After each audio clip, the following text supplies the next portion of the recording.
Hello friends, ఇప్పుడు మనం తెలంగాణ రాష్ట్రం యొక్క ప్రత్యేకతల గురించి తెలుసుకుందాం.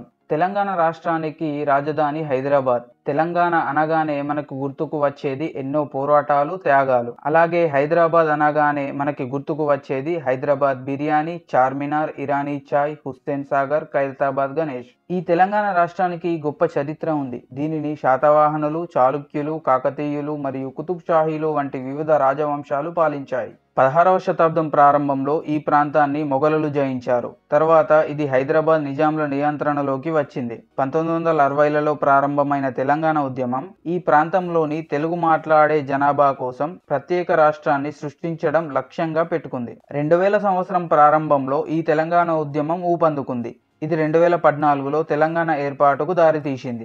జూన్ 2, 2014న ఆంధ్రప్రదేశ్ నుంచి విడిపోయి ప్రత్యేక రాష్ట్రంగా ఏర్పడింది. తెలంగాణలో హైదరాబాద్, కరీంనగర్, వరంగల్, నిజామాబాద్, మెదక్, రంగారెడ్డి మొదలగు వంటి నగరాలు కీలకమైనవి. అలాగే యాదాద్రి లక్ష్మీ నరసింహస్వామి, వెమ్లవాడ రాజరాజేశ్వర స్వామి, చిల్కూర్ బాలాజీ టెంపుల్, కొండగట్టు ఆంజనేయ స్వామి, వరంగల్ 1000 స్తంభాల దేవాలయాలు ప్రసిద్ధి చెందినవి. ప్రస్తుత తెలంగాణ జనాభా సుమారుగా 3,50,00,000 పైననే. తెలంగాణ యొక్క రాష్ట్ర వైశాల్యం 1,12,077 చదరపు కిలోమీటర్లు. ప్రస్తుతం ఈ రాష్ట్రానికి ముఖ్యమంత్రి యనుమల రేవంత్ రెడ్డి గారు, అలాగే ఉప ముఖ్యమంత్రి బట్టి విక్రమార్క గారు, గవర్నర్ జిష్ణుదేవ్ వర్మ గారు.